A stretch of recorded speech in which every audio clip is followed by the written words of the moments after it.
tell the truth. On December 23rd, 2019, Temujin Kinsu was accepted into Michigan's CIU, or Conviction Integrity Unit, for processing of his innocence. For nearly the next 3 years, Temujin, his family, his supporters, and his attorneys were under the understanding and impression that everyone realized this man's innocence and was working to get him out. A clemency application with Governor Gretchen Whitmer was pending and denied by the governor in December of 2020 for the reason that the parole board didn't support the clemency. The parole board admittedly does not consider innocence in its review, so if remorse for the crime is not demonstrated, they will never support clemency. By this time, the state CIU team, led by Michigan's AG, Dana Nessel, was assigning different people to investigate this case. While the case is with the CIU, the inmate is prevented from seeking any other type of relief. No appeals can be filed.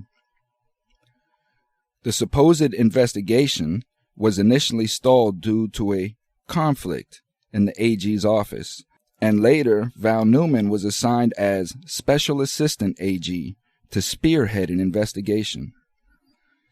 Ultimately, on May 17, 2022, Temujin's family woke up to find out that Temujin's case had been closed without rhyme or reason. Temujin's family then went to Michigan's website for the CIU and found that its criteria had been changed back in April of 2020 to a very narrow standard, very similar to the appellate court standard, which severely limits what can be considered for review.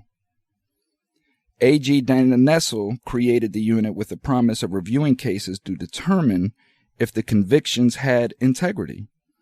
In doing so, she set the criteria upon establishing the unit, and her office made multiple verbal statements in addition to statements followed up in writing about what would be considered new evidence in its review.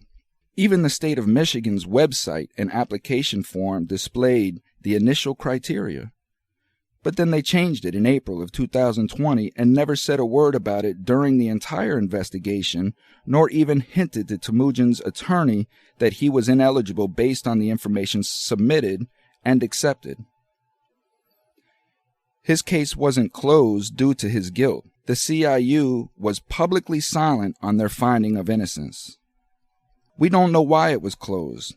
We do know somebody with a lot of power is trying to keep him silenced and incarcerated. The state of Michigan is continuing to cover up and hide information when FOIAs are submitted.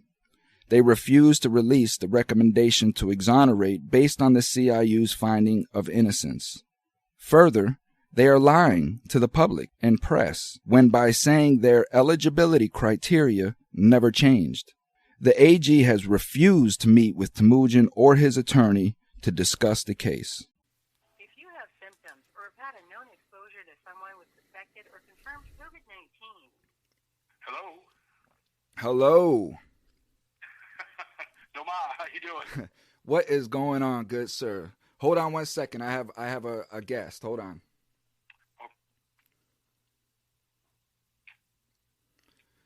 Hello.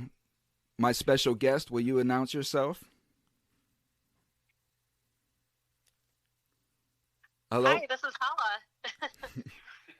I didn't know if I was the special guest or if Temujin was. Well, hello, Paul. You've got a very pretty voice.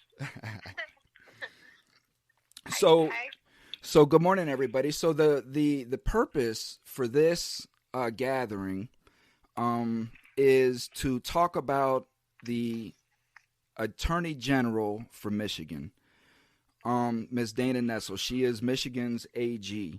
I have on the phone with me Temujin Kinsu, who is an innocent man incarcerated in Michigan for the last, 36 years now? 36 years, brother. 36 years this man has been in prison. And the special guest is an advocate for Mr. Temujin and also his fiancée in the fight, Paula Kinsu. Hi. So before we get started, I wanted to read a little something from the American Bar Association that deals with the code of ethics on how a prosecutor should act and what a prosecutor's duties are. Going to the scope and function of these standards, as used in these standards, prosecutor means any attorney, regardless of agency, title, or full or part-time assignment, who acts as an attorney to investigate or prosecute criminal cases or who provides legal advice regarding a criminal matter to government lawyers, agents, or officers participating in the investigation or prosecution of criminal cases. These standards are intended to apply in any context in which a lawyer would reasonably understand that a criminal prosecution could result. These standards are intended to provide guidance for the professional conduct and performance of prosecutors. They are written and intended to be entirely consistent with the ABA's Model Rules of Professional Conduct and are not intended to modify a prosecutor's obligations under applicable rules, statutes, or constitution. Now, with that being said, I'm going to skip over some. Anybody's more than welcome to go read this on the American Bar Association's website. Skipping down to the functions and duties of the prosecutor. The prosecutor is an administrator of justice, a zealous advocate, and an officer of the court. The prosecutor's office should exercise sound discretion and independent judgment in the performance of the prosecution function. The primary duty of the prosecutor is to seek justice within the bounds of the law, not merely to convict. The prosecutor serves the public interest and should act with integrity and balanced judgment to increase public safety both by pursuing appropriate criminal charges of appropriate severity and by exercising discretion to not pursue criminal charges in appropriate circumstances. The prosecutor should seek to protect the innocent and convict the guilty.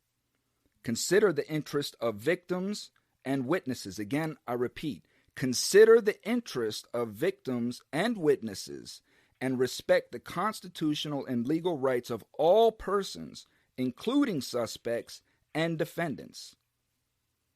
The prosecutor should know and abide by the standards of professional conduct as expressed in applicable law and ethical codes and opinions in applicable jurisdiction.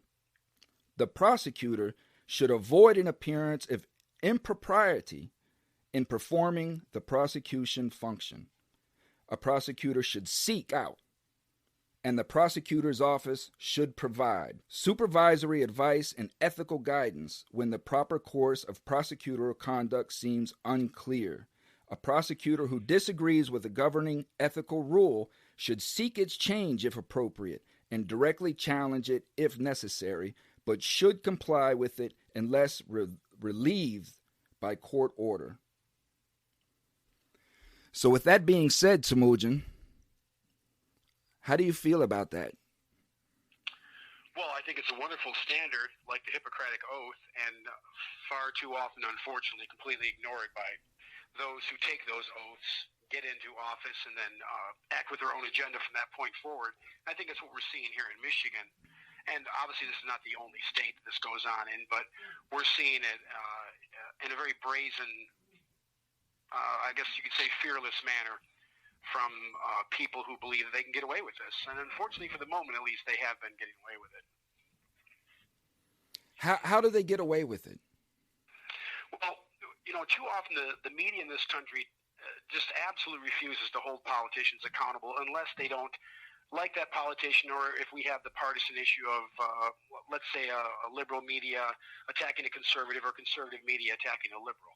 And so CNN will call out Republicans and tend to not call out Democrats, and Fox will tend to call out Democrats and not call out Republicans. And that's a common theme in the media, unfortunately. I don't think it was that bad in America. Remember, I'm an old man now, just hit 59 last week. And when I was a kid, and I was watching Walter Cronkite, for example, you weren't seeing that bias. He was just reading the news. So he might be reading about an investigation against a Democrat or a Republican, and you didn't really see a grimace in his eye or a sarcastic comment coming from his desk They just read the news. And that's what I feel the job of the media is.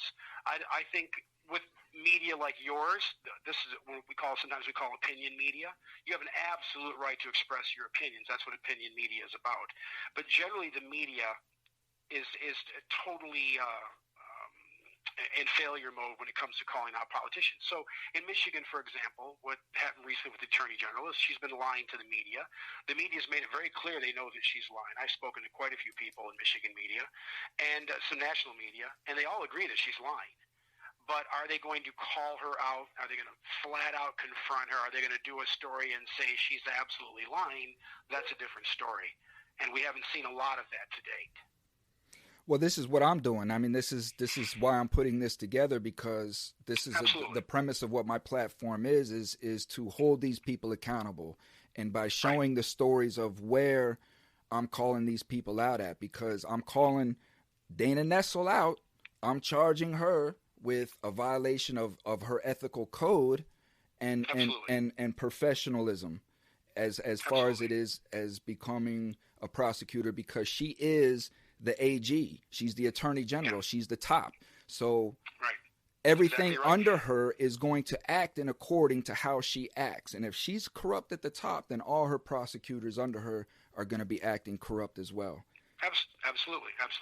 Not only that, they're to keep their jobs, as what happened in our situation.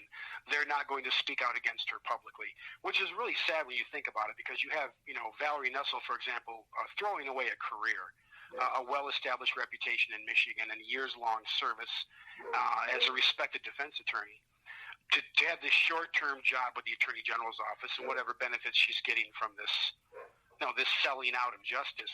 But the simple fact is, we can absolutely prove that the position that Valerie is claiming is now presently the position of the Attorney General's office, when she's pretending was always their position, was not their position when we entered into this process. For those of you that have looked at the media on this story, you already know about this, and I'm sure Thomas will get into it more in detail.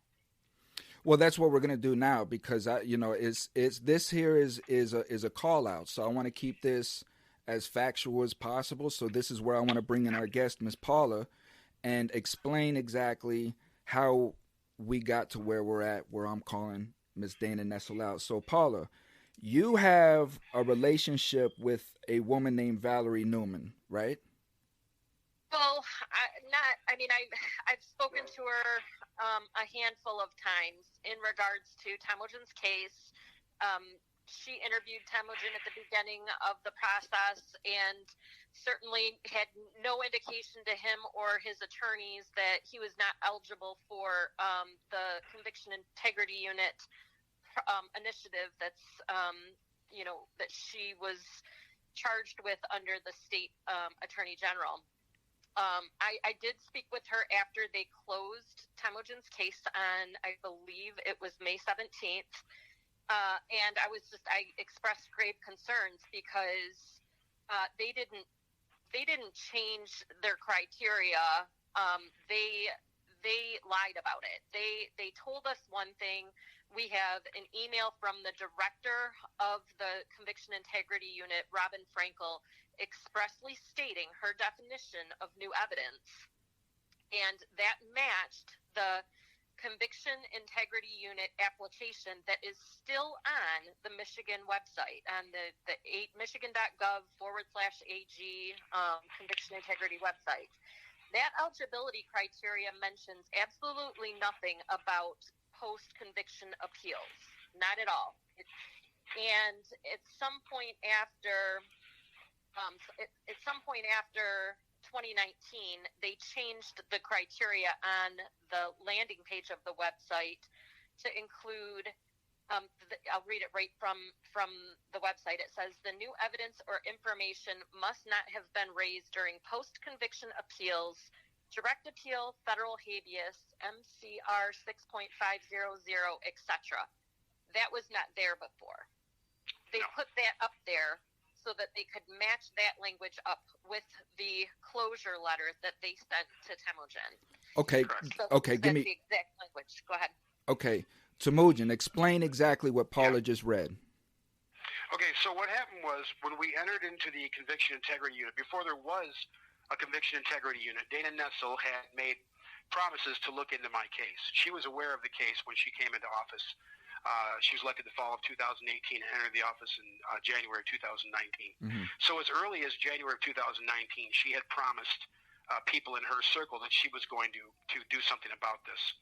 By April, we were speaking with Robin Frankel, who became the eventual head of the Conviction Integrity Unit. Now, just for all the listeners, in Michigan, we have two kinds of Conviction Integrity Units, or I'll just use CIU from here on. CIU. The CIUs are supposed to look at the validity of a conviction, determine guilt or innocence, and if a person is innocent, regardless of appeals or anything else, they're supposed to take action to help secure his or her release. And in Michigan, because we lead the nation in wrongful convictions, places like Wayne County that open their own units have had an enormous number of wrongful conviction clearances. I believe it's around 76, and with hundreds of cases pending. So for the other counties, like St. Clair County, where I was wrongfully convicted, there is no mechanism of relief. So the CIUs were created. Now there are CIUs around the country.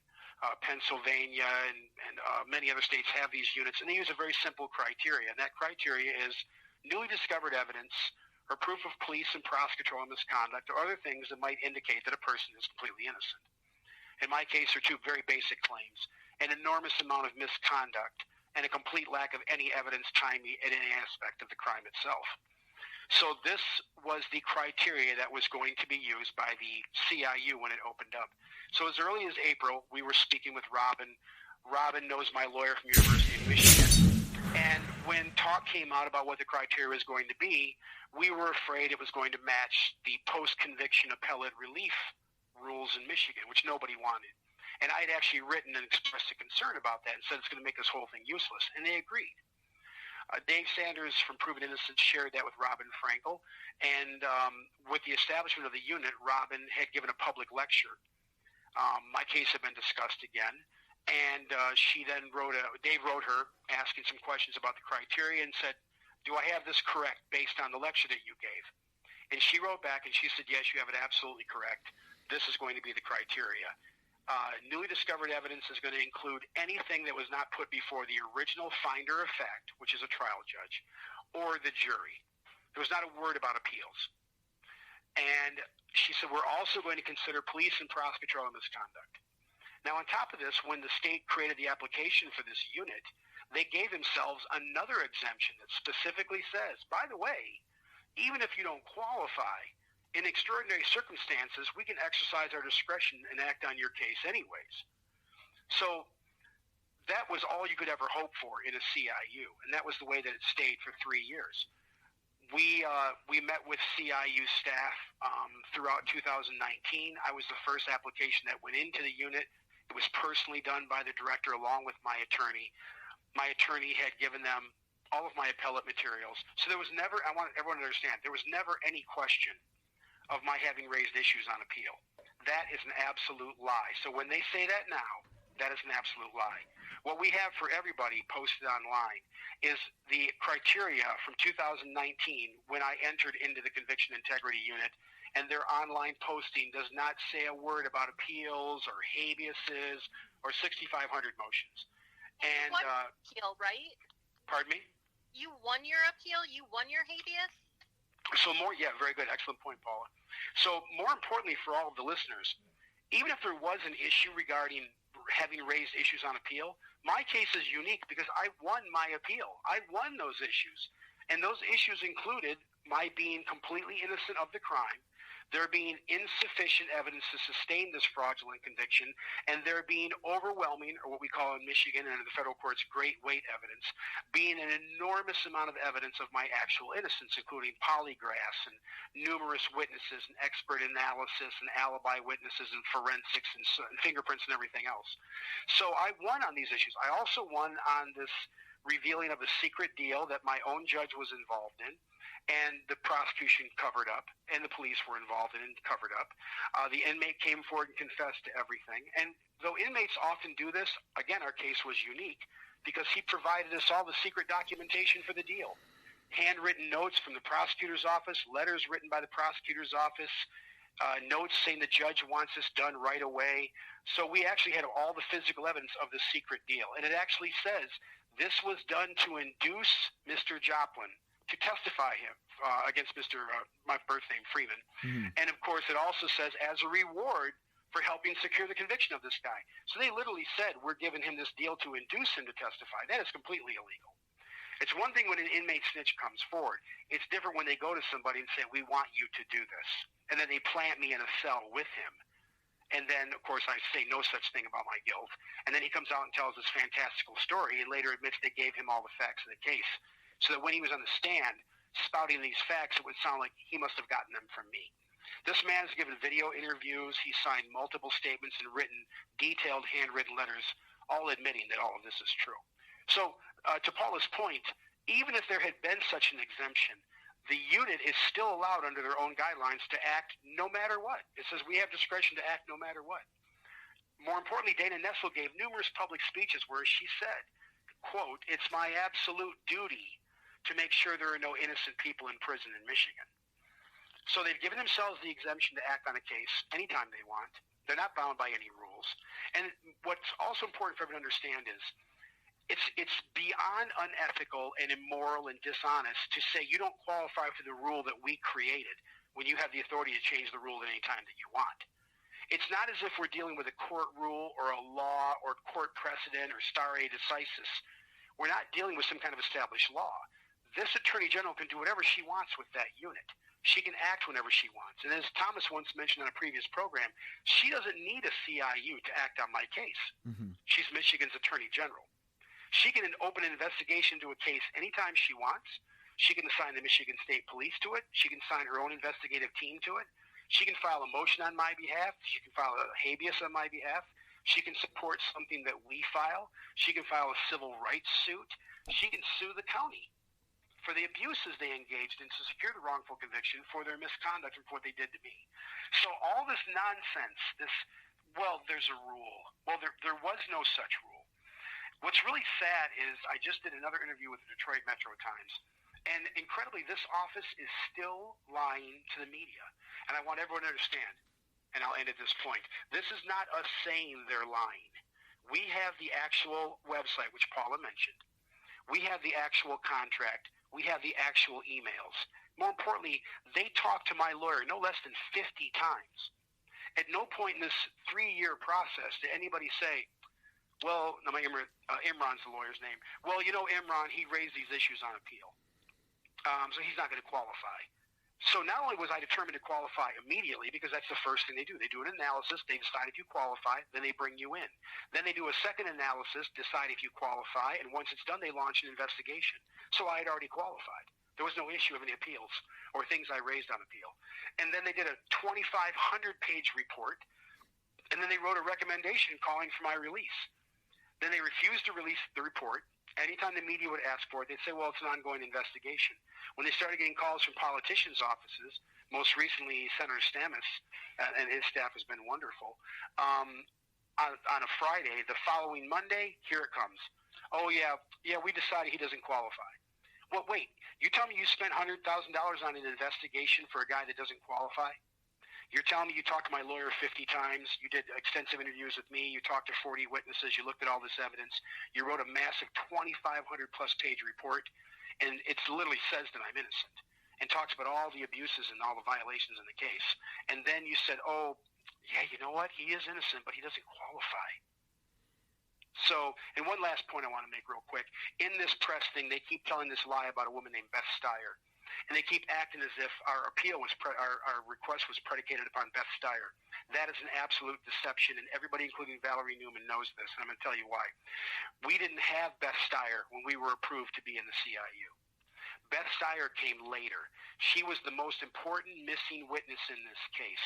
She was the girl that I was on a date with in the early morning hours in Escanaba when my car broke down just several hours before the murder, in a blizzard, in sub-zero temperatures, up in Michigan's Upper Peninsula, in a very distant area, far, far away from the crime scene, back when the speed limit was 55 miles an hour and I had this broken, junky car that literally wouldn't start that morning.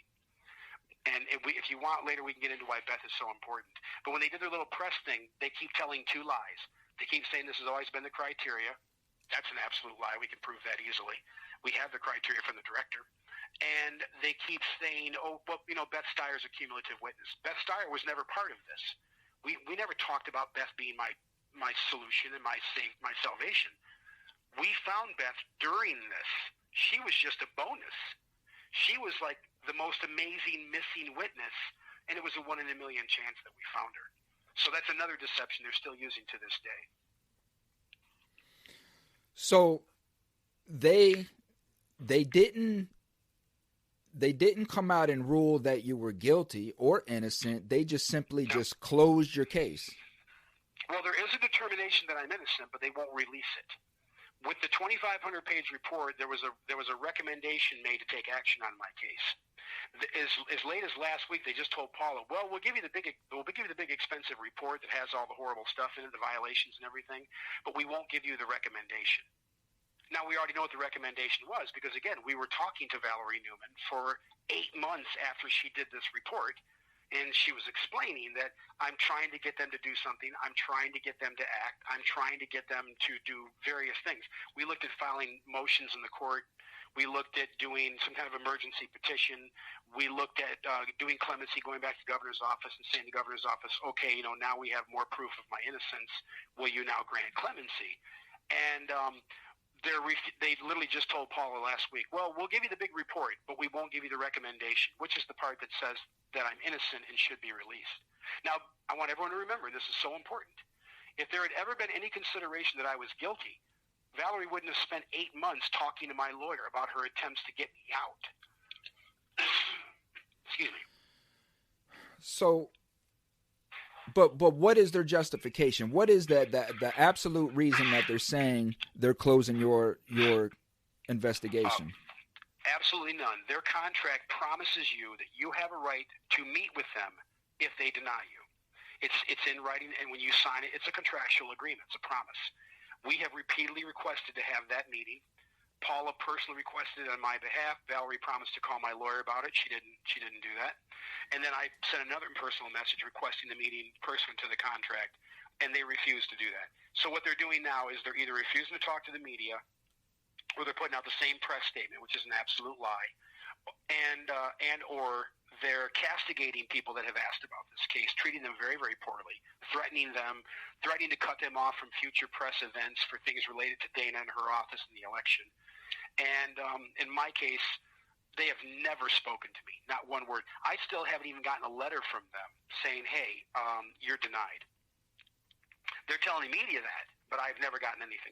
And as Thomas will tell you, all legal mail for prisoners is tracked and logged. Yeah. So, Dana and Val, if you're listening, or your cronies are listening, you guys are all well aware. You've sent me nothing. I've received nothing. Yeah. Well, so, and for the listener, if you have not listened to any of the prior episodes, I have 14 to 16 hours logged with Temujin. This is not just some guy that's in prison screaming about him being innocent. This is somebody who has been interviewed by numerous agencies for the last 20 years, time and time again has told his story. There's documentaries, there's high school students, everybody knows about this case if they study law, because of such the kangaroo court that went on with this man's trial to frame this man, all simply because the mayor at that time, his son was a crackhead, was involved in a crack deal, got murdered, and they didn't want to expose that. And they're doing everything they can to keep this man incarcerated because they don't want to expose all the corruption that's involved. Everything that's going on in Michigan right now, this case, Temujin Kinsu, is the example of the corruption that's going on in Michigan. So let's get to the thick of things. Well, before I start with that, Paula, do you want to add to anything that Temujin had said? I mean, just that, again, this is our top elected official doing this, and it doesn't just impact us. What she did here impacts, potentially 1,000 or more innocent prisoners in Michigan. So this should concern everybody, because she's making this standard a strict standard that was supposed to be the mechanism, since our governor hasn't been releasing anybody who claims innocence, Right. through clemency, this was supposed to be the mechanism of relief, Right. because we know we cannot count on the appellate courts. So I want to just emphasize the importance that this isn't just about us. This is about, potentially thousands of other innocent men and women who are locked away for life in prison for crimes they never committed. That's correct. And I'd like to make one other point, too, if I could, as a follow-up to that. And that is this whole game they're playing right now with the, you can't raise issues you raised on appeal. Now, anybody who knows anything about innocence, and the reason that CIUs don't set an insane standard like that, and it just shows you how comical this thing has become, is because 95 to 98% of all the wrongfully convicted people that are eventually exonerated through things like DNA or a witness finally admitting they lied, or recantations, or discovering the actual murder who confesses, whatever it might be. These people have already been through the appellate process. When you have 20, 30, 40 years in prison, you've already been through every possible appeal mechanism. So for them to say our standard now is if you've raised any of these things on a habeas or a 6500 or any kind of an appeal, you can't come to us, is to literally say you can't come to us. It's that simple. You have to, according to them, you have to solve the case yourself from a prison cell. And what's really pathetic is they literally said, we don't expect you to solve the case. Yes, you do. You expect them to solve the case and then bring it to you wrapped up in a tidy bow. But, and this is very important for everyone to understand, what Dana Nessel has also done is she's made a rule saying you can't have any appeals pending while you do this.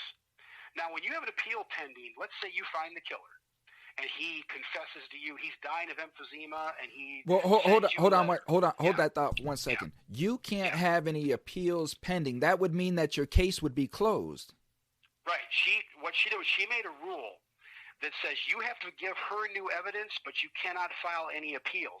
And that means the clock is running out on your appeals. Now, just so everyone remembers who knows this case or knows my case, I got a ruling in 2010 that I was absolutely innocent of any element of this crime, and that horrible misconduct was engaged in to frame me for this murder. This came from the U.S. District Court Chief Judge. And that case went to the Sixth Circuit, and the Sixth Circuit said, well, under the AEDPA, Mr. Kensu, you're late. So we don't care that you're innocent. You filed your appeal late. Go die in prison. Now, Dana knows this. But what she's doing is she's saying, well, if you filed any appeals, I won't even look at your innocence. And yet, you're not allowed to raise the evidence of your innocence new on an appeal. You have to go through a whole nother process. So let's say I have an appeal in the Michigan Court of Appeals. And while that's going on, the killer writes me a letter and says, I feel terrible. I'm dying. I want you to know I shot Billy. And I'm willing to tell my story. You can't take that and run to the Michigan Court of Appeals and add that to your appeal. You have to exhaust that through another state mechanism before you can take that to a higher court. So what she's done is she's created an impossible system that says, like this Beth Steyer girl that we just found, we gave Beth Steyer to the CIU. I was not allowed to file an appeal the entire 3 years that I was in this CIU process. So I couldn't go to an appellate court and say, hey, I found the girl that I was on a date with that morning. She's my most important alibi witness. Nobody ever heard from her. They never even heard about her at the trial because my lawyer never asked the other witnesses about this person, which is deliberate. So now I have her. And guess what she told us? She said, by the way, I was interviewed way back then, and I told the police he was innocent. And then we found out they hid the report from us. We found out the Michigan State Police covered the whole thing up. We sued the Michigan State Police, got the report. We won that. We proved that. Well, according to Dana, I can't take any of that to an appellate court unless I want to come out of the CIU. There's 5, 6, 7 more years of my life right there. So she took 3 years of my life, and now she's playing this technical game. And then she's stupid enough to have her staff go change the website, like we didn't have a copy of the original website. I mean, what she's thinking, I don't know. I don't know if somebody's advising her on this. I don't know if she had too many drinks when she came up with this plan. But the simple fact is, and everyone agrees, this is just stupid. Well, this is not a well-crafted plan. This is come out and lie publicly, rush over and change the website. Well, too late. Guess what? We had a copy of the website before you changed it. Yeah. Now it says all those things, and just so everyone knows, all those things she added to the site, they apply specifically to me. I had a habeas. I had a 6500. So she's trying to cover her ass for what she's doing. But again, remember, she's not bound by any rules. She's the Attorney General. So she's not locked into some legal battle over something. And remember, she wrote herself that exemption that says, I can act anyways. Right. Which she can. So go ahead. Please. Well, so why Temujin? Because we see people being released. We see exonerees coming out of Michigan. They're making a big spectacle of these people that are being released, you know, and the CIU is getting people released and such. So why are they doing all this over Temujin?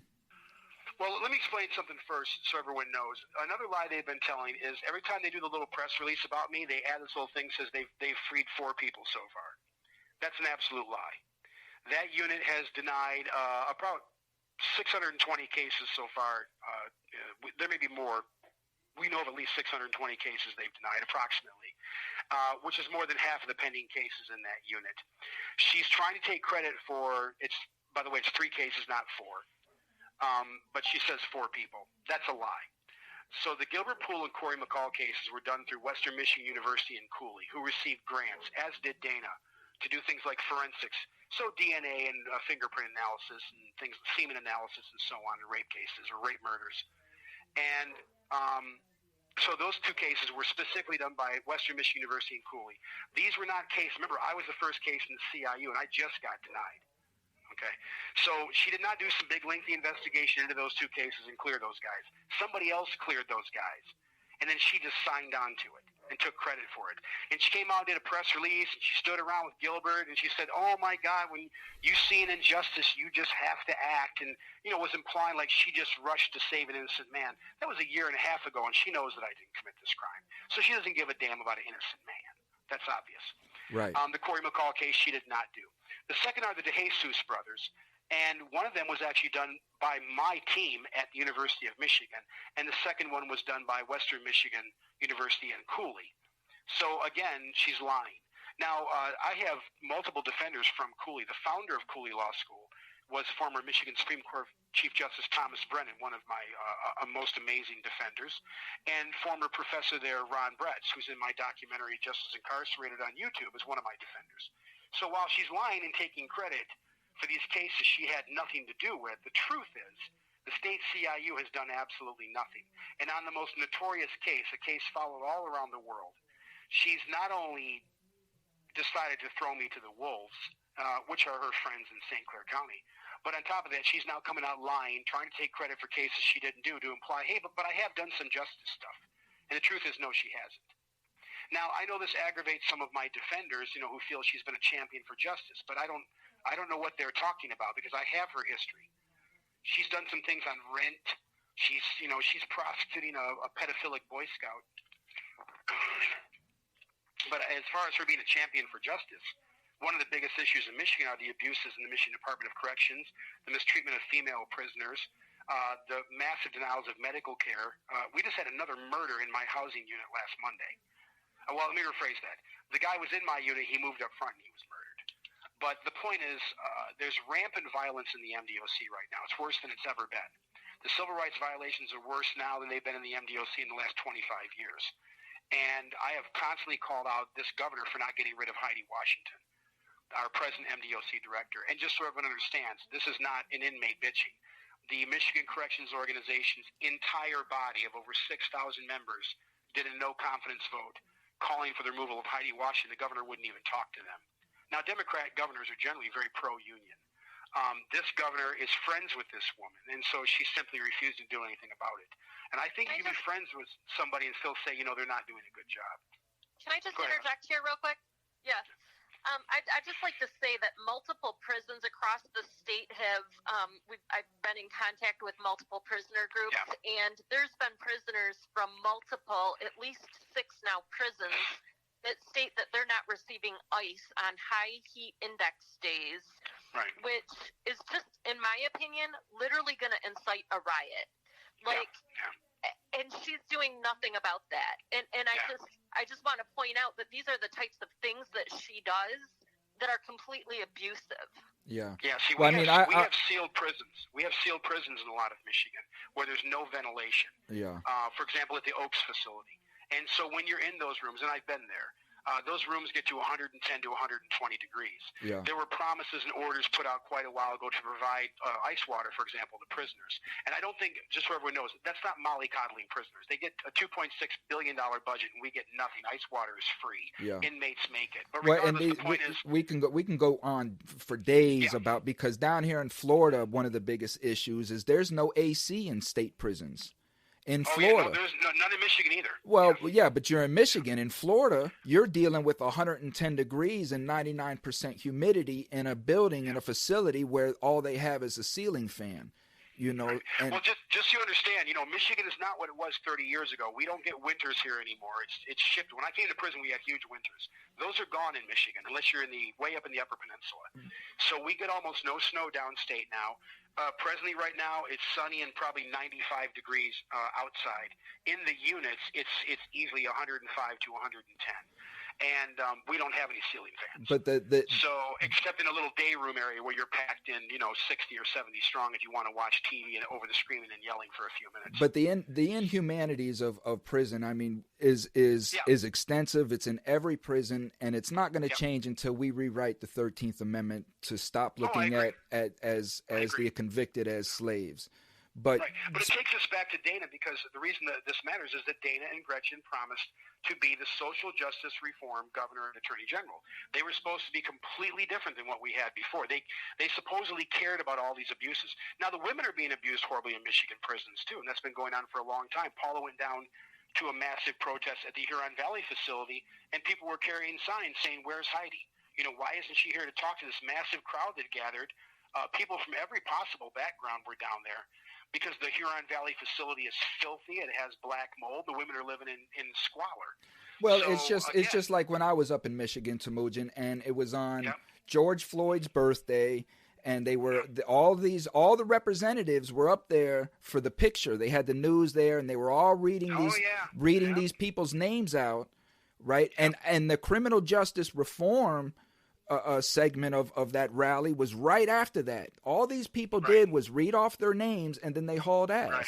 They didn't stick around for criminal justice reform. No. They don't care. Exactly. This is what I'm trying to get the people to understand, is that these people get up on their stage in front of their cameras with their suits on, and they say things that they want us to believe. But this is not this is not how they conduct their professionalism off camera.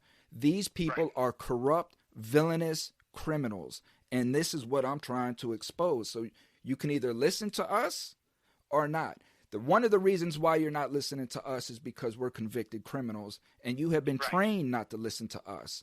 You have been trained to hear everything that we say as a lie, as a cry of abuse, and we are showing you factually firsthand how these people are breaking the very laws that they make. They make the laws for you to hear and say to yourself, oh, these people are doing what they said they were going to do. But they're not. Right. And as Temujin said from the very beginning, we are not holding these people accountable when they are not doing what they say they are going to do.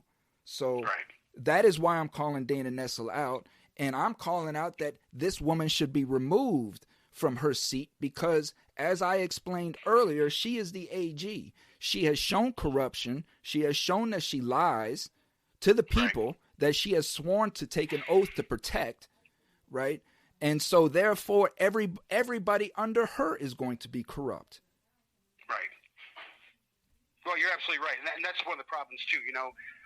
Valerie had a good reputation, for example, and now the whole legal community is talking, and we're getting all these emails, we're getting all these phone calls, and people are saying, I can't believe she did this, and she's losing all of that credibility. And now what's going to happen, and we tried to warn the AG about this, is now the people who are opposed to innocence are going to say, wait, isn't that the same snake woman that participated in this lie over the Kensu case?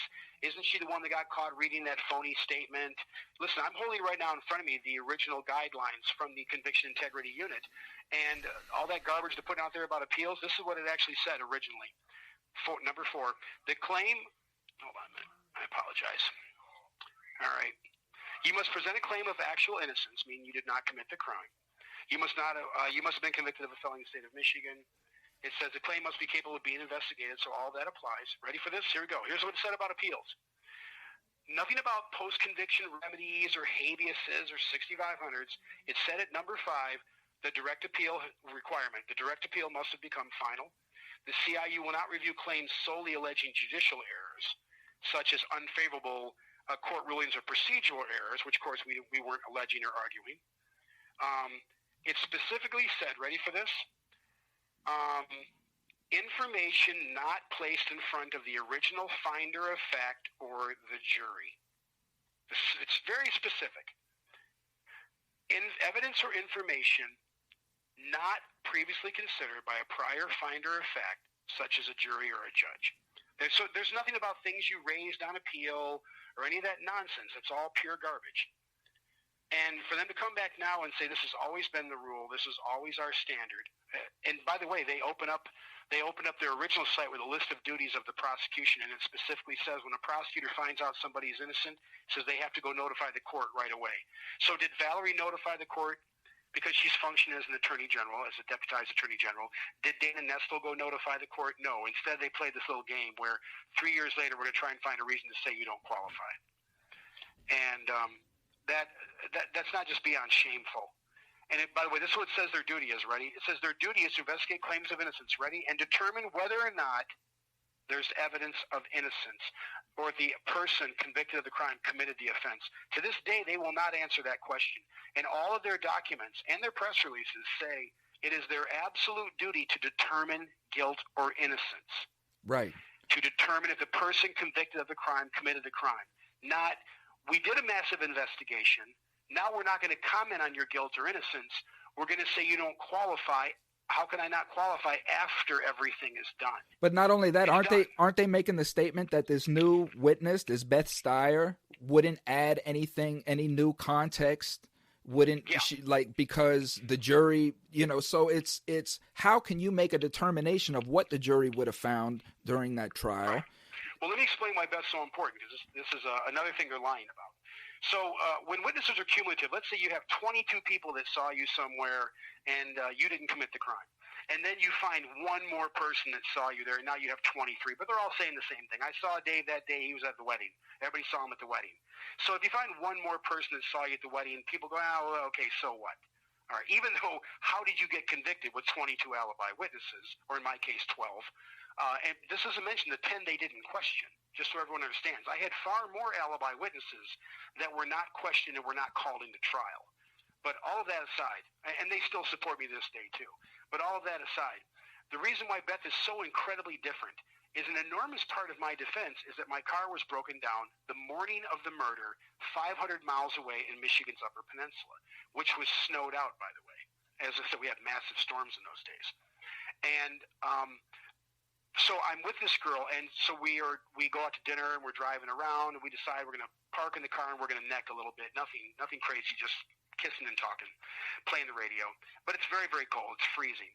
So it's about 2 o'clock in the morning, and she's very concerned she's going to get in trouble for being so late. And I'm kind of like, don't worry about it, because I want to keep her around.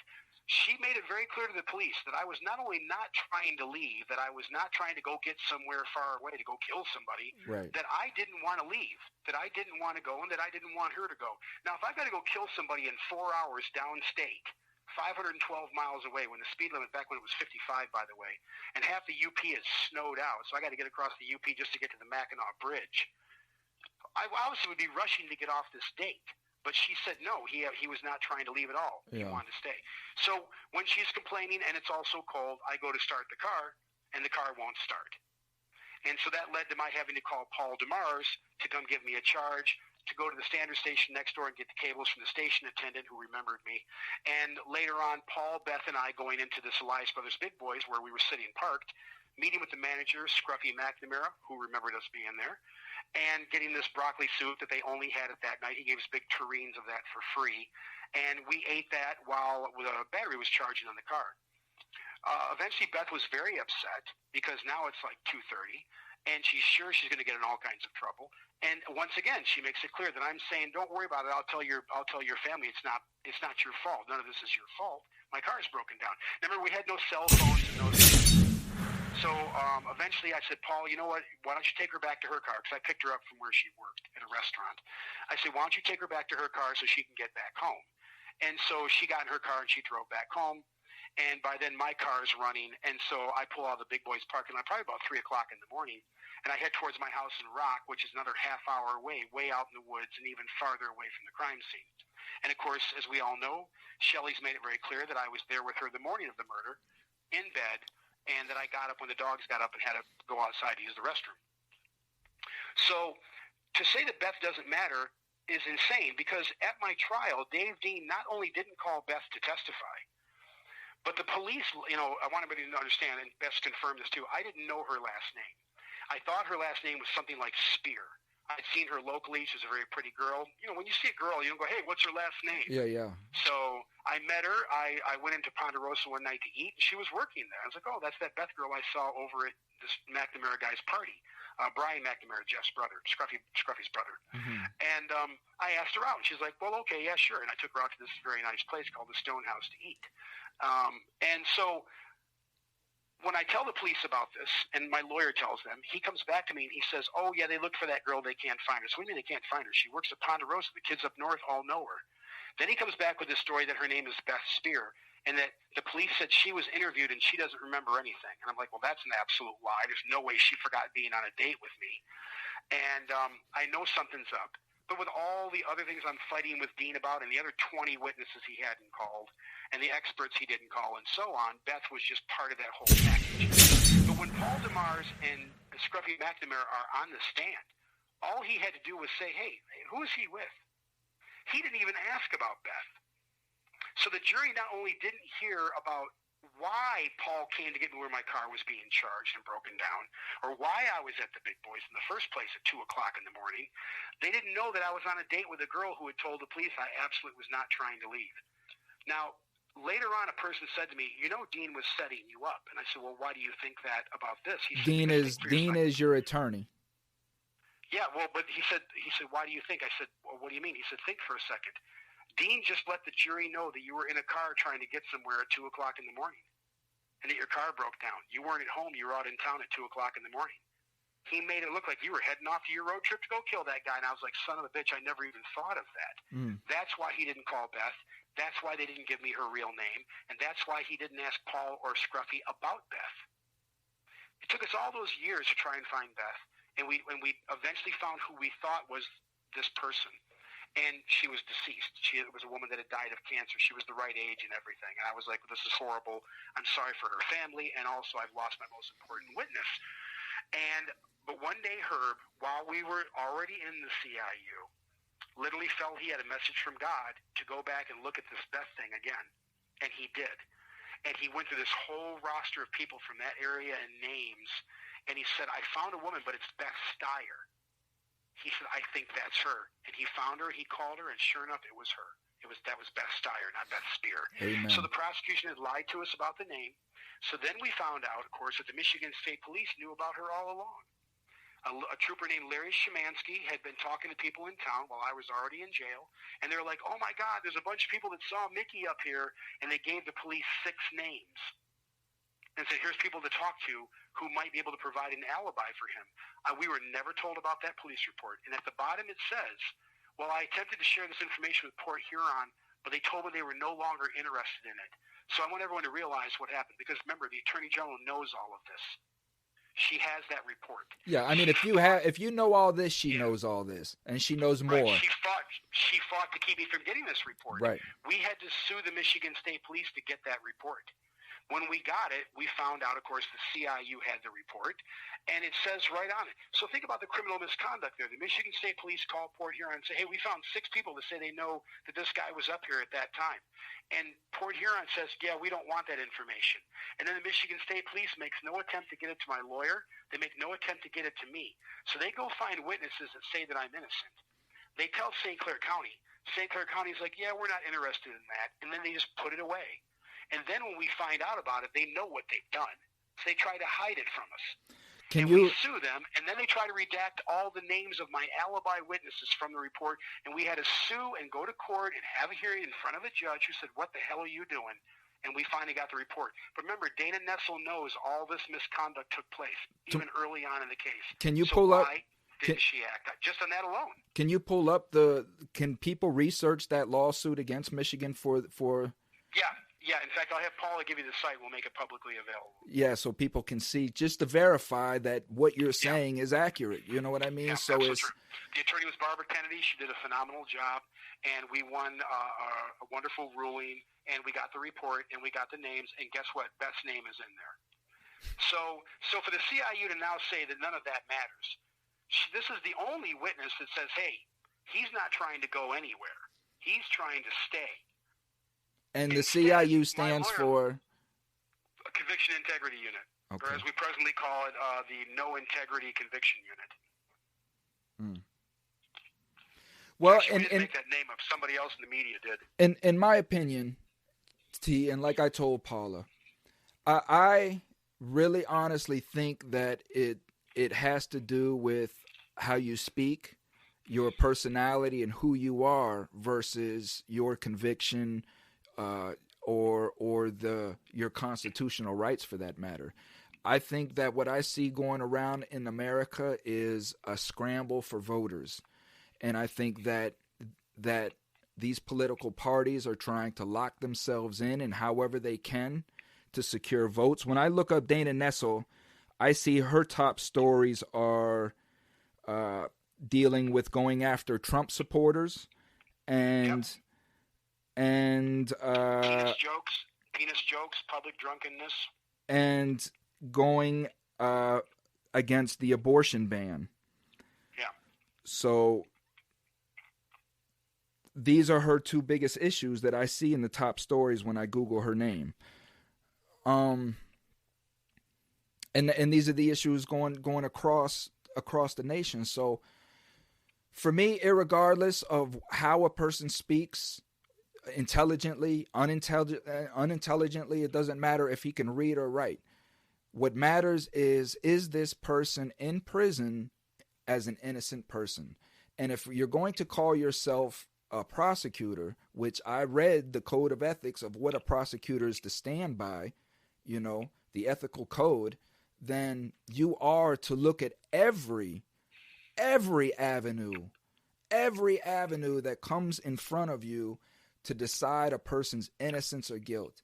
And when you have a whole nation of people that are screaming this man's innocence, and there's as you heard this man just elaborate all of what we know as facts, how as an attorney general could you sit there, and as a human being could you sit there and say that you've exhausted every remedy to figure whether this man is innocent or not?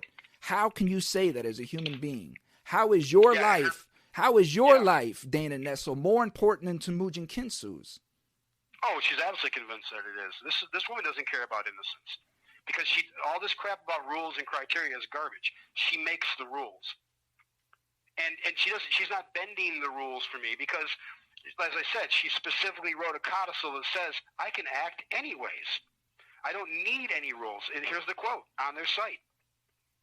The CIU may also, in its discretion, invest other claims of actual innocence and or wrongful convictions in extraordinary circumstances, even if you don't meet these criteria. As far as the criteria goes, and they keep lying and saying there's all this appeal stuff, what it originally said is for the CIU to recommend the conviction be overturned, the investigation must lead to discovery of evidence that was not considered by the trier of fact, the judge or jury, during the proceedings that led to conviction. Now that quote is so important. Didn't say a freaking word about things you did through appeals over the 20 or 30-year process you were fighting to get out of prison for the crime you didn't commit. It says the original trial. So everything they're saying now is a lie. And they have to be called out for that lie. They have to admit that, I don't care if they say a mistake was made. They have to admit that a mistake was made. Because to get away with doing this to me, they now have to do it to thousands. So guess what they did? They massively changed their site, made it even more restrictive, and now they're having problems in the Wayne County CIU, who we're being told, and I haven't confirmed yet, is going to be adopting a much more strict standard because they've had so many exonerations down there. And everyone, this is about money and politics. Dana Nessel got something for this. Everybody knows this. Dana Nessel knows that Valerie made a recommendation to secure my release.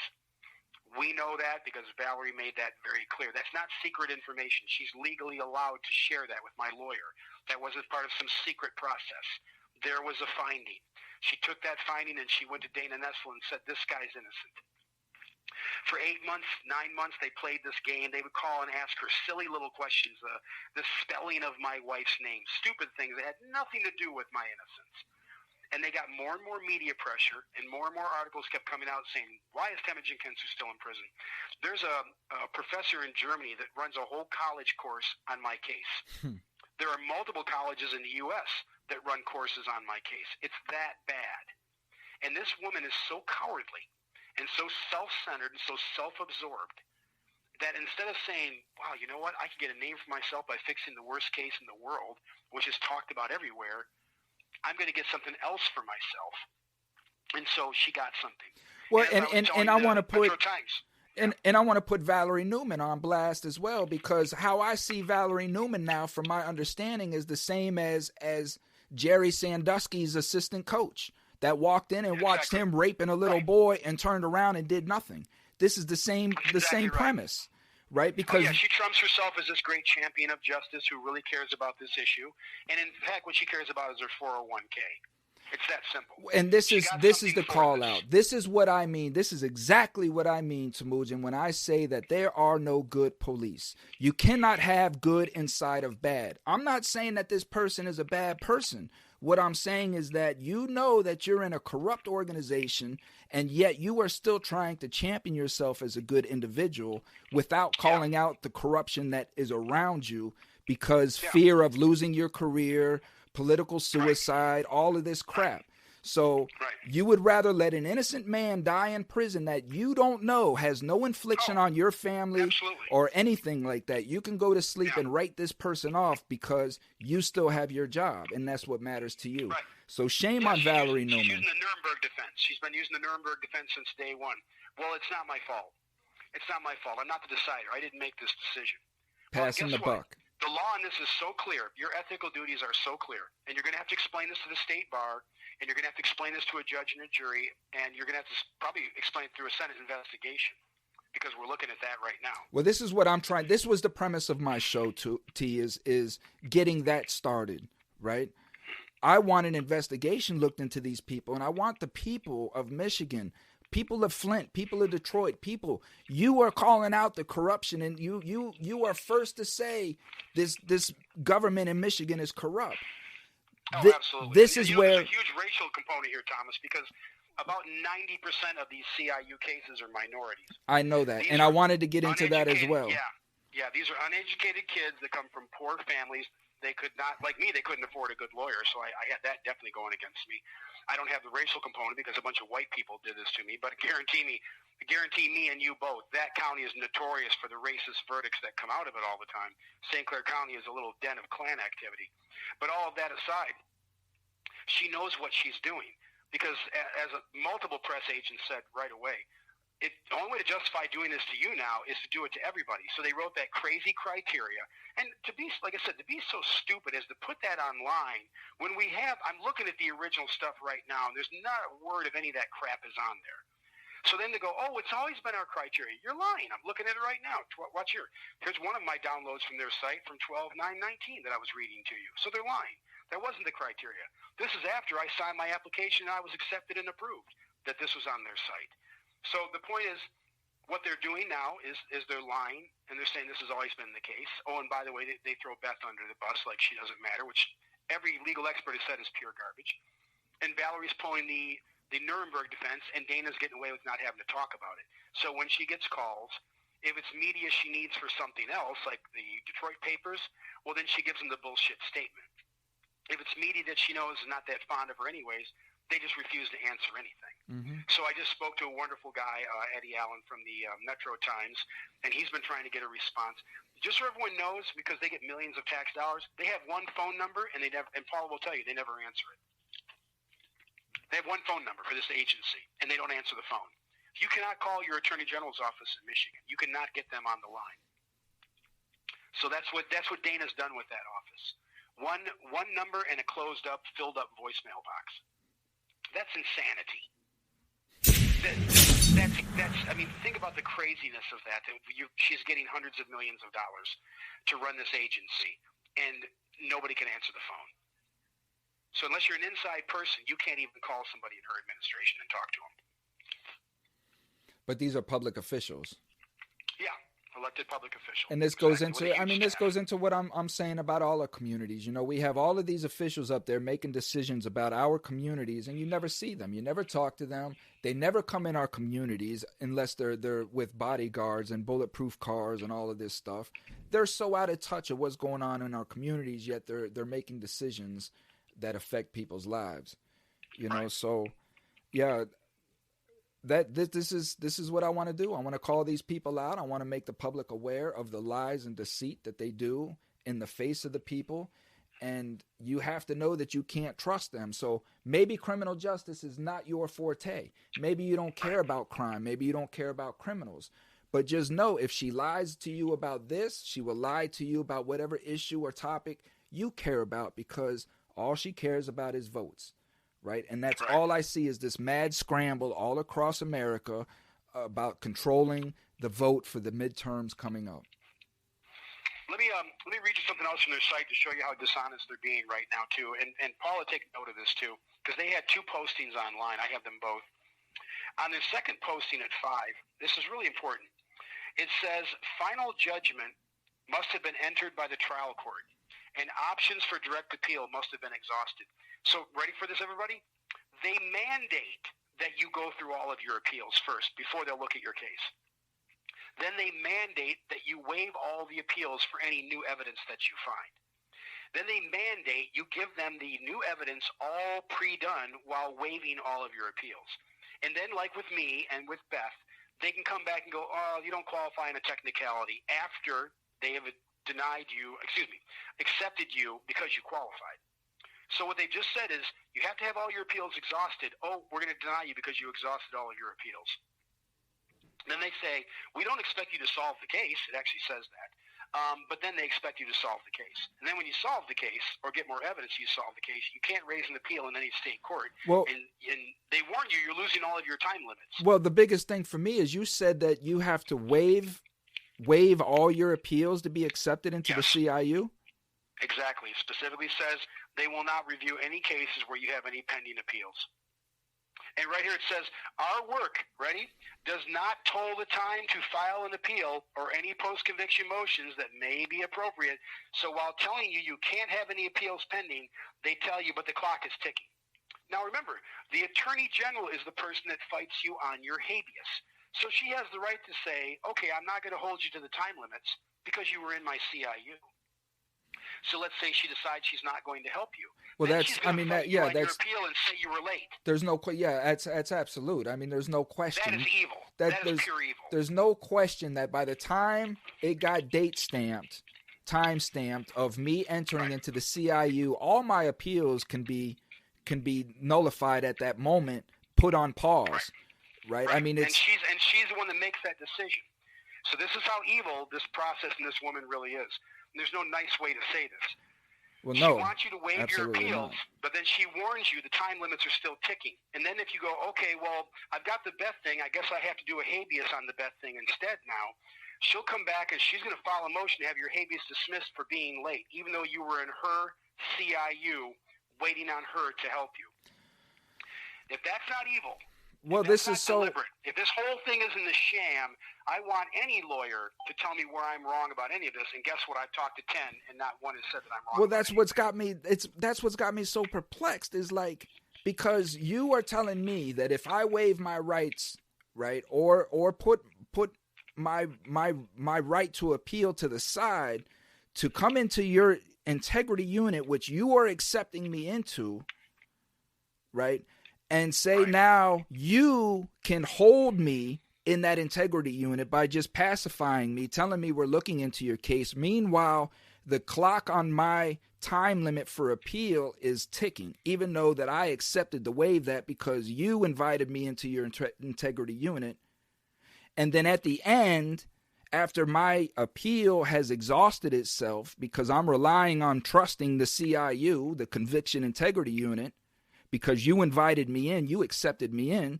Now you Right. come and you tell me, well, we're sorry, we can't do anything for you. What happens to my appeal process now? Right. Well, that's the whole thing. This is all deliberate. She never intended to help anybody. I believe other CIUs absolutely intended to help people. She never intended to help anybody, because you wouldn't make rules like this, and then you wouldn't do what you did in a case like mine, where the whole world is watching and knows you're lying, and you wouldn't keep lying once you've been busted for the lies. And when we have your original website, remember something, they're not calling us liars. They're just lying. They're not saying, Mr. Kinser's lying. That's not what our website used to say, because I'm looking at it right now. And this one of the sections that's so important, it's on both forms of their site, says the evidence must be evidence that was not considered by the trier of fact, the judge or jury, during the proceedings that led to conviction, not through the appeal process. There's not one word about appeals in here anywhere. They're doing this because in my particular case, we have found 73 things, from the Philip Joplin confession and the secret deal to Beth Steyer and my polygraphs and the fingerprints not being mine and so on, that helped to further prove my innocence. Rennie Gobain lying about his employment history, and it just goes on and on and on. And for those that don't know, and for those that don't know, Joplin that Temujin keeps referring to was the star witness that was he was an inmate in the local county jail when Temujin was brought in. He was planted on Temujin to expunge information from him, which happened to me in my case. So I know this is what happens. Oh, this right? is super common. It's super common, right? Tactic. Yeah. Super common to because you're in a fragile state, you're in an emotional state, to send somebody in that's looking to get time off their sentence to extract information from you about your case by befriending you as a cellie, and hey man, you can talk to me, and I'm going through the same crap, and these people are so. Joplin was furious that it didn't work, and they were furious it didn't work. Well, and Joplin was this star witness because Temujin did not expunge his information about his case, but then Joplin still got on the stand and made up a bunch of stuff that Temujin told him this, Temujin told him that. But however, more importantly, Joplin became ill and on his deathbed, which was on the news, right? Yeah, he said this through the whole 2 years of illness, he was admitting that he had lied about everything. On the news, he told the people, like, man, listen, I just wanted to get out of jail. These people coerced me. They told me they would let me go if I just told them whatever they wanted to. This man said it on the news out of his own mouth that he lied, and this man is innocent. To let this man go. That's right. And then they killed him for it. Philip Joplin was a military veteran, even though he had an extensive criminal history and drug addictions. And so he was being allowed to go to the Veterans Hospital, and he had developed acute hepatitis and cirrhosis of the liver. And normally he was allowed to go to the VA. The MDOC allowed that in those days.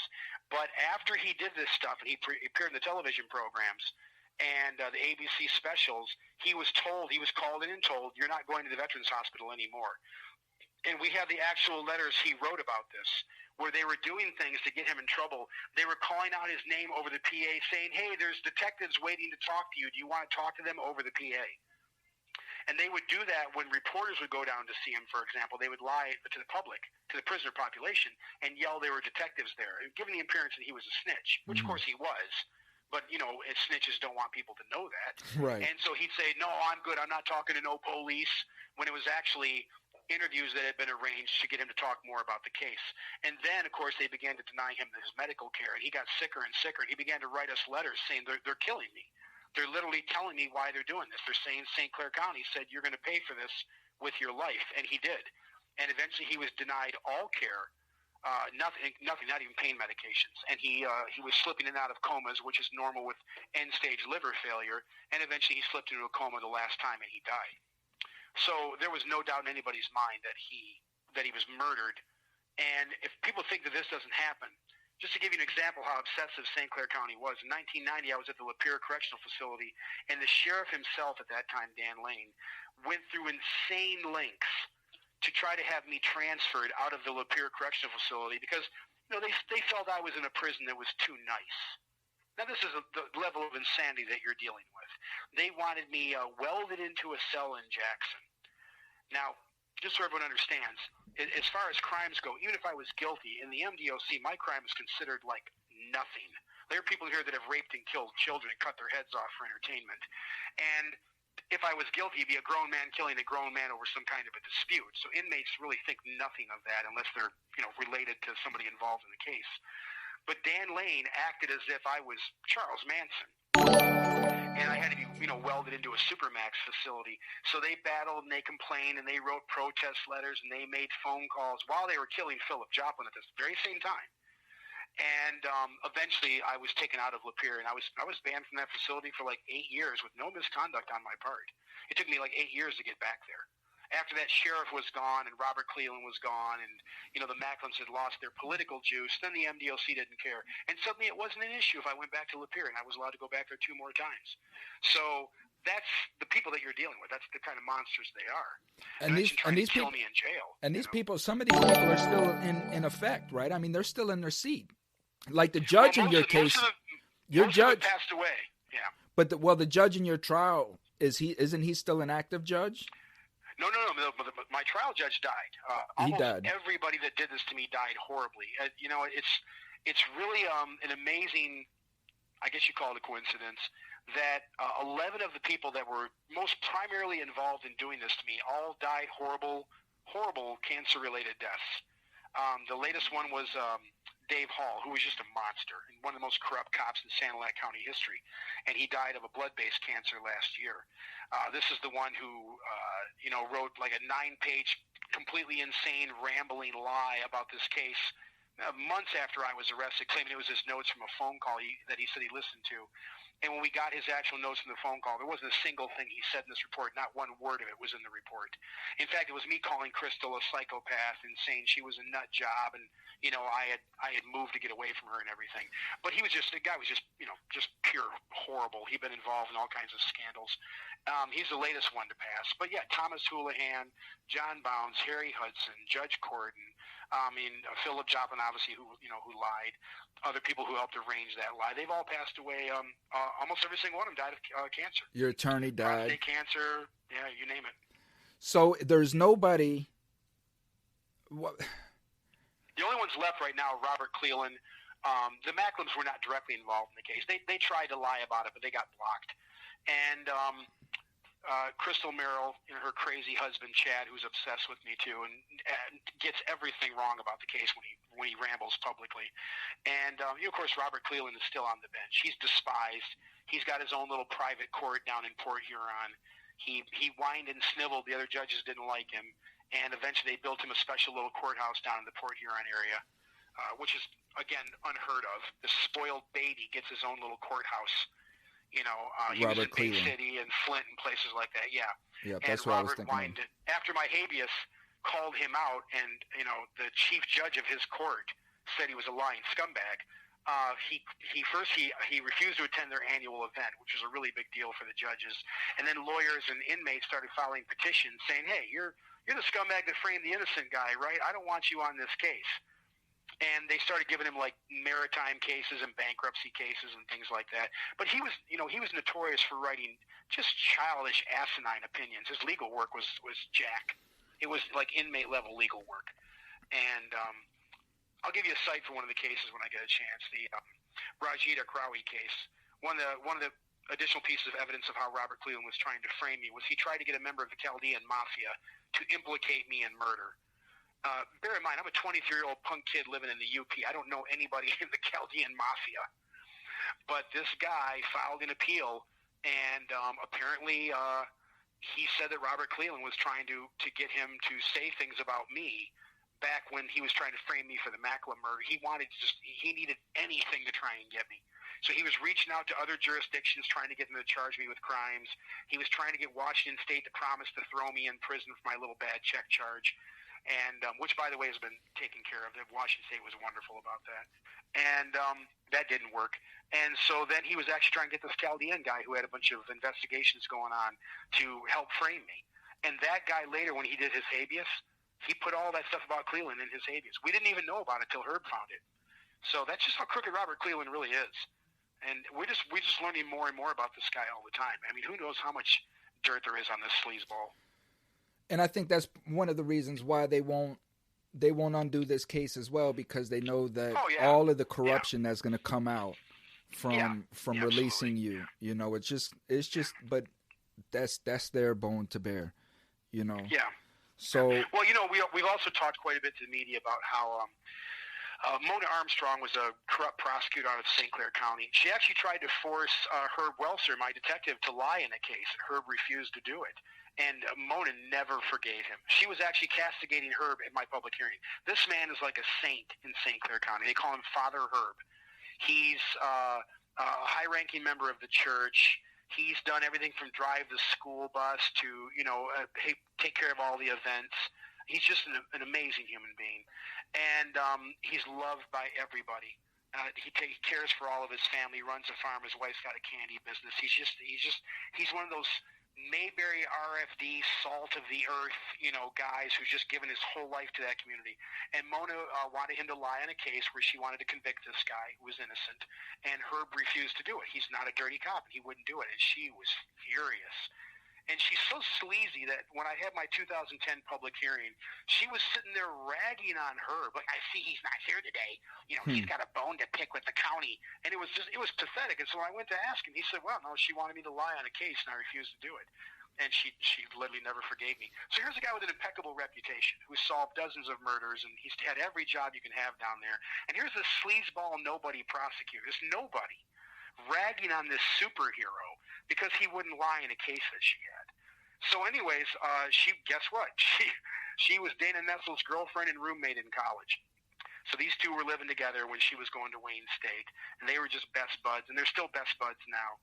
So a lot of people think the fix was in. We've gotten quite a bit of media telling us off the record that they're receiving word that this whole thing was a setup, that Dana never planned on fixing this, that it looked so bad she had to cover her ass on it. And that's why she eventually said to Robin, oh, you know, Robin, you've got this conflict. You've got to pull off, because Robin's got a lot of integrity, and she's talked about my case. And so in comes Valerie Newman. And, you know, Val talked to me one time in all this time, and she refused to ever speak to me again. And then she would lie and say, we're not allowed to do that. Well, they have no rules that say you cannot communicate with anybody you're working on the case on. And then after this massive investigation, she never asked me one question. You're telling me you didn't have one single question about a 2,500-page report? You just think you got everything right? And I'm probably going to find a million errors in there, because it's clear that she wasn't trying to do a good job. She would not speak to Paula. She would barely tell my lawyer anything. And she wouldn't talk to me. And I would write her all the time and say, what about this, what about that? And she wouldn't even answer. Or I'd send a message, and she'd say, message received. And that would be the end of it. Well, it's apparently clear that unless we have these people removed from their seats of power, that you're never going to get a fair shake at your innocence. And not only you, but the thousands of others that you claim will be affected by what they've done specifically to you. Oh, yeah. This is going to hurt a lot of people. And, you know, so the problem that we have right now in Michigan, and that's not uncommon, is that, you know, I have some wonderful supporters in you know, U.S. Representative Rashida Tlaib and Andy Levin have been fantastic, and Michigan Senator Stephanie Chang has been fantastic. They've been great advocates. But it just shows you, again, how little our Attorney General thinks of these amazing people, because they've been saying, hey, you know, are you going to fix this? Are you going to fix this? Are you going to fix this? And she stabbed them in the back when she stabbed me in the back. She spit in their faces when she spit in my face, because these issues were very important to those people, and those people do an enormous amount of work for the state and for criminal justice and civil rights.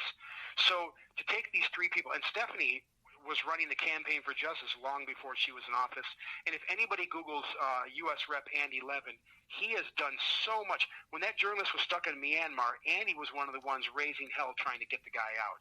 He's not just a politician. This guy got into office to fix things. And when he sees a problem, it doesn't have to have anything to do with his constituents or his jurisdiction. It has to do with who he is as a person. And that's probably because he spent, you know, 20 years in China and India, and he studied Buddhism and Taoism and everything else, along with being, you know, part of the Jewish community, is he really cares about people. So when there was a murder on a college campus here, bam, he was on it. You know, when he learned about my case, bam, he was on it. So, you know, these are good people that should be in office and that should stay in office. The problem we have now, though, is obviously they want to keep Dana in because she's a Democrat, and they feel that she's better for the state than the options we have. And the present option is Trump-backed Matt DePerno. And, Matt DePerno apparently has some investigations going against him, and the Democrats despise this guy, with a passion. And I completely understand that. I understand their position. So, who do we replace Dana with? The present option is, Matt DePerno, because that's who Trump backed, so that's who the Republicans are backing.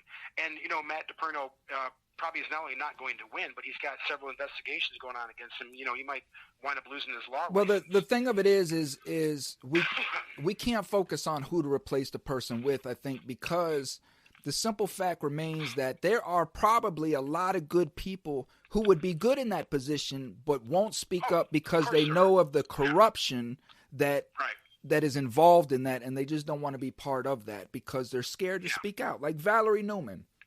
Right. She may want to speak out against these people. She probably knows that what's going on is wrong, but she's scared to. She knows. Yeah. So but here's the thing, what Valerie should have done, and I know it's easy to armchair quarterback, but what Valerie should have done is very simple. The minute that Dana brought this to her, she should have said, nope, we're not doing this. Unless Valerie was part of this all along and this really was a setup, she should have said, nope, we're not doing this. And by the way, now that I know you're going to try to do this, here's what's going to happen.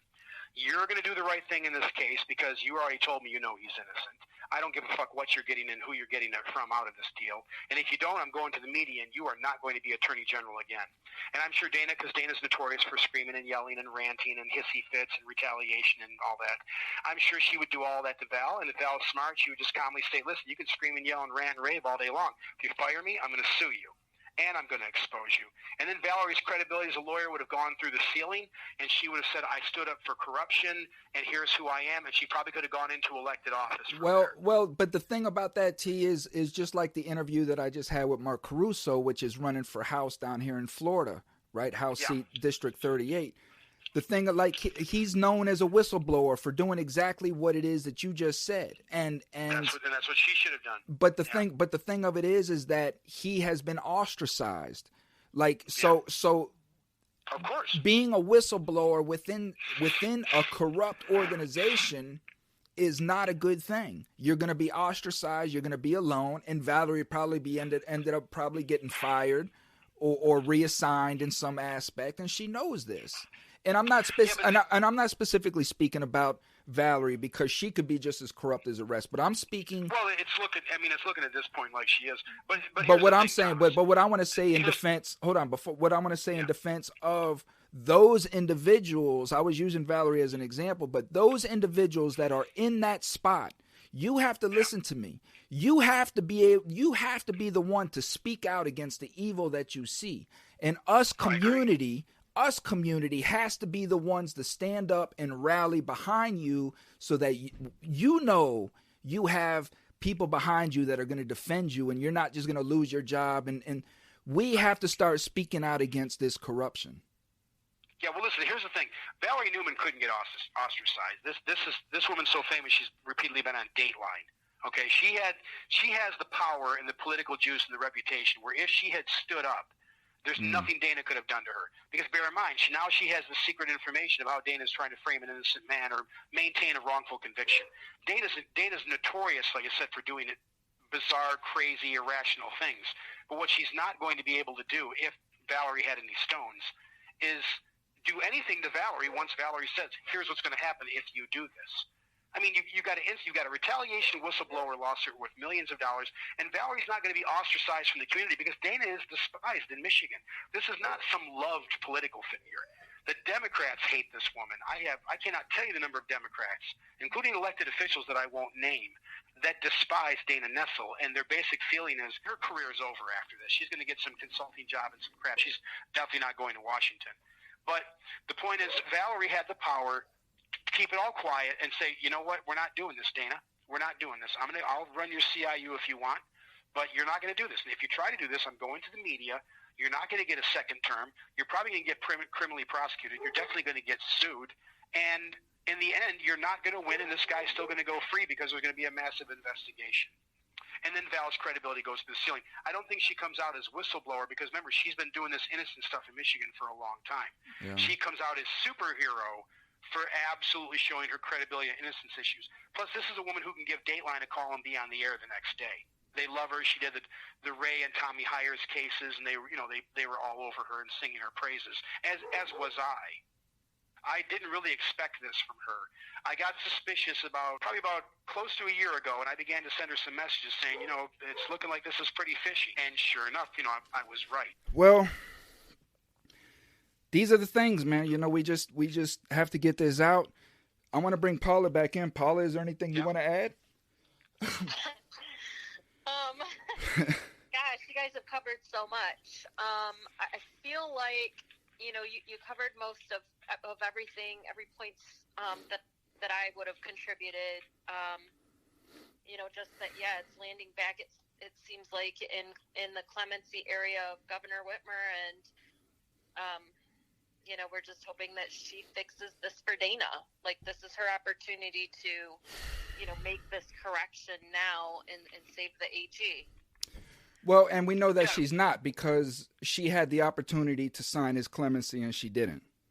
She didn't, right? That's true. We have another one going in now. We just hit the time period, and there's some things we can't talk about that are going on behind the scenes. But what we're hoping they'll see is, I'm hoping two things will come out of this. Whatever my displeasure with Dana Nessel, and I've made no attempt to hide that, because I'd be lying if I did. And I was kissing her ass for a long time when I knew I was learning more and more bad stuff about her and what was going on. But I was trying to be, civil, thinking she might still have some integrity and do the right thing. And my bad there. But regardless, as far as what we'd like to see come out of this, I'd like to see two things. I don't expect them to apologize to me, because that woman hasn't got an apologizing bone in her body. She bitches about Trump not apologizing. I have not seen her apologize for anything, including her drunken antics. So I don't expect it now. But I would like her to fix the CIU. And so as far as an out goes, there's no question everybody knows what happened here. The governor has a very simple path in front of her.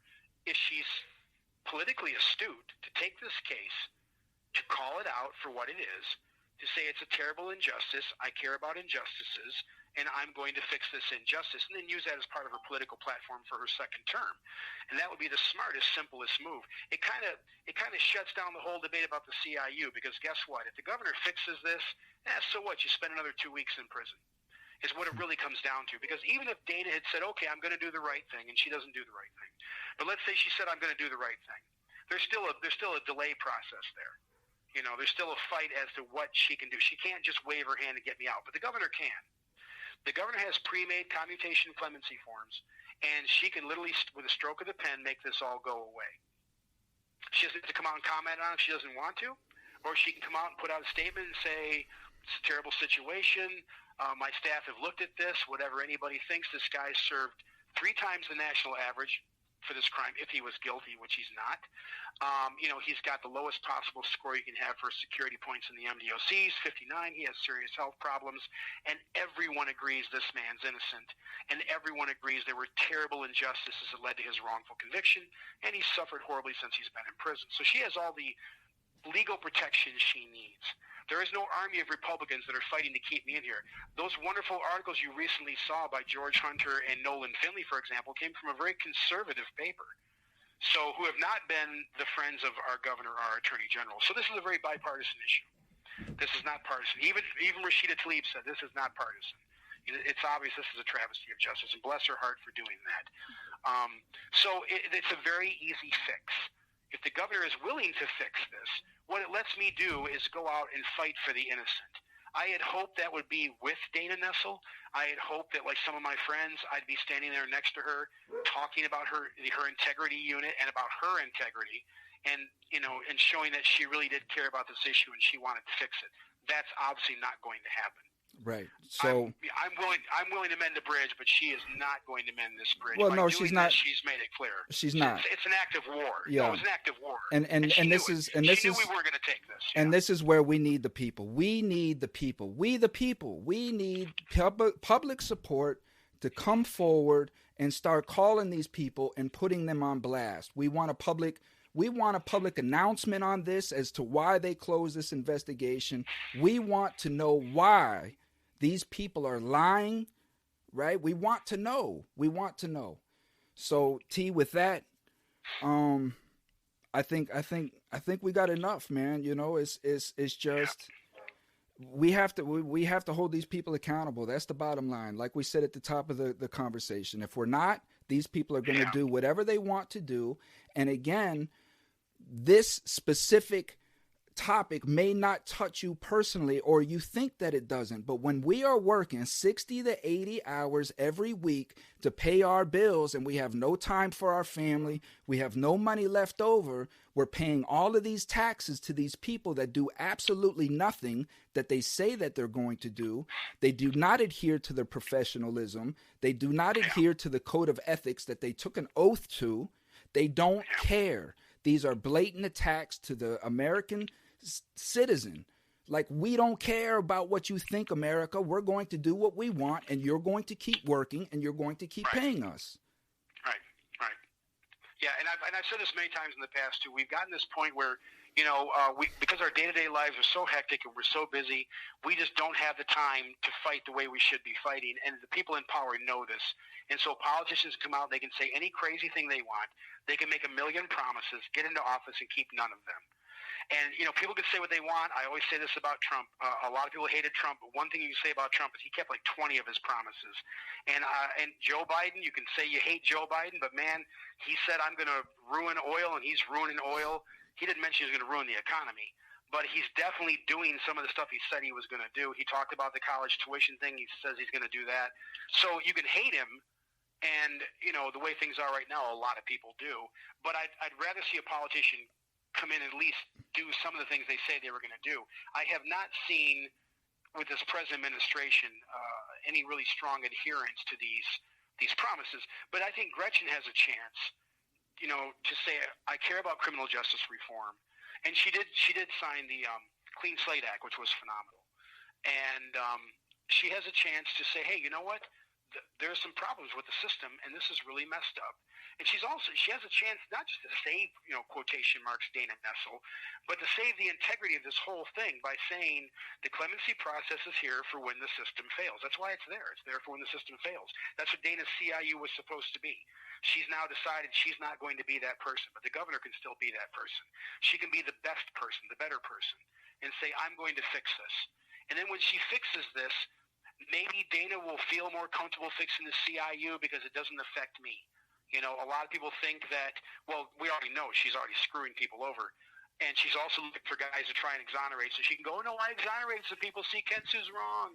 We get word from inside the office. There are people that hate her that still work there that are already feeding things back out, and we'll be getting a lot more. And there are former employees that aren't crazy about her either. So, great. If that leads to some innocent people getting out, okay, fine. I'll be the bridge that you cross over and the guy that you walk on the back of. But I want the governor to do the right thing here. And I'll be the one singing her praises and saying, hey, you know what? She took a stance for justice. She did the right thing. But we're not seeing that yet. Now, I do not know what Gretchen Whitmer knows about this case. We know she has been approached a lot by amazing people like Senator Levin. We know that she knows.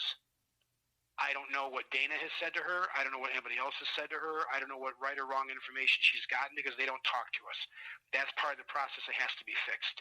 There should be a person that's speaking with us so we can say, I'll just give just one example. I don't want to bore everybody. But the AG for years has been saying 3 witnesses watched him gun down Scott Macklin. There are no witnesses, and nobody saw anybody shot, and nobody said anything like that about me. And yet to this day, there were AG staff running around saying that. I actually listened to one say it to my face. 3 witnesses watched you gun down the guy. And I was like, you're the biggest dumbass I have ever met. There's a million miles. Yeah, his name's James Farrell. There's a million miles about this case online. And nobody has ever claimed they watched me shoot Scott or that they saw anybody getting shot. Better yet, saw me with a gun or firing a gun. You're an idiot. Oh, come on, you did it. And then he would just keep saying stupid things. It was actually at a deposition we were having. But he works for the AG's staff. He's a complete moron. He's famous for being a complete moron. I've been whipping the guy in court. I'm going to be whipping him again soon. And the point is, he works in that office, and he was making these stupid comments. So even in her office, there are people saying things about the case that aren't true. Right. They've done it in briefs. They've claimed that I killed Scott with a sawed-off shotgun. Not only was it not a sawed-off shotgun in this case, the coroner said the gun was probably a duck gun with a choke on the end, or the exact opposite of sawed-off shotgun. Mm-hmm. Big, long, skinny barrel with a big, choke on the end of it. Not a little teeny gun. But that's scary, and it's a federal offense, and only, horrible criminals have sawed-off shotguns. Right. So they will lie. And so I don't know who's been lying to the governor. I don't know what she's been told. I think Senator Levin was obviously very honest because he researched the case thoroughly. But as far as what staff are going into her saying, he's a ninja, we don't really know what's going on. So if they would talk to us, it would make it a lot easier. And like I said, my hope is that the governor will do what's right because it's the right thing, not because she owes me anything more than she owes any citizen, including Scott, truth and justice. But keeping an innocent man in prison is not a way to build a reputation as a justice warrior. And a person who talks about her higher angels all the time should be listening to her higher angels on this one. And obviously the world agrees that Temujin Kensu is innocent. So let's hope that the governor of Michigan agrees that Temujin Kensu is innocent, and she fixes this. And if she fixes this, it stops all the controversy. I can't really sue the attorney general if I'm free, because she's going to file a motion going, yeah, so what? He did 2 extra weeks in prison, or he did 2 extra months. It's not really grounds for much, Right. And maybe if I'm free, she'll be much more comfortable fixing her CIU. If she gets a second term and I'm home, and I can go to all the political rallies and talk about the innocence issue and how Michigan's governor stepped up to the plate and did the right thing when the system failed. And then Dana can come back and say, upon further review, we've decided to fix our process. And there's a real simple solution. So I guess I'd ask everybody to support Governor Whitmer in that. And, I would make one cool note Paula just learned about recently. There's actually this professor in Germany we're going to be reaching out to, who I mentioned is doing a course on this case.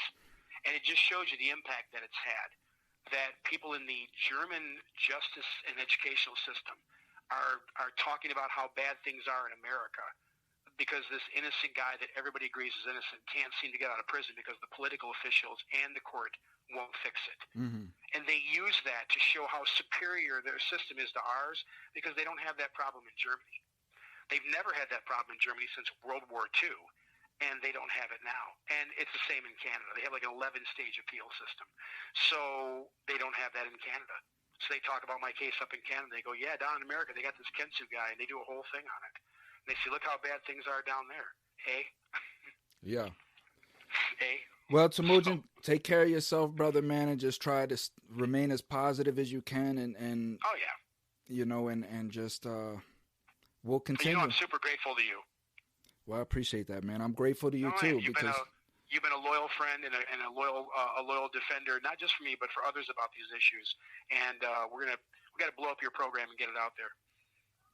Well, it's doing pretty good now, man. I mean, I got about 40,000 listeners worldwide. That's what Paula said, yeah. Yeah, we got to get you some really cool theme music. Yeah. We got to have you open up with some really, really good theme music. Or the theme music from Chips. That's what I want. You can probably use that now. It's like, 40 or 50 years old? I think you can use that now. I'm going to see. I might use that as my little theme music now, the Chips theme. Yeah. Well, I'm glad your program's blowing up, dude, because you've been awesome. And to everyone out there, thank you for listening. Thank you for caring about these issues. I'm always here if you ever want to ask any questions or have any ideas. And if I can help anybody out there, please let me know. We're going to be supporting some people in the very, very near future, including a gentleman who's related to the person from the Detroit Metro Times who's writing a great article on the case. And what Paul and I have been doing is we've been out there tweeting for others, too. This, as she said, this is not just about us. Paula's been an amazing advocate for people out there that are suffering. So every one of you should know you can do this. You can get involved. You can make a difference. Paula's done it. She's got a full-time job. She takes care of me, which is a second job. She takes care of 4 little pupper cats, which is a third job. And she still manages to fight for others, too. So take a little time and find somebody out there that could use your help. And, just give them a few minutes of your time. imagine if a couple thousand of you did that. Yeah, no question. And, that's all it would take. Yep. That's all it would take. So take care, Paula. Thank you for joining in on this conversation. All right. I love you, Thomas. Thank you. I love you, Goodbye. Yep, I love you guys too, and till the next time, man. Hopefully I'll be flying up there to meet you, man. I got my bags packed. I'm ready to get up there. All right. Well, remember, dinner's on me. Yeah, no question. All right, buddy. All right, guys. Easy, bro. Take care. All right. Bye-bye. Thank you. Thanks. Bye.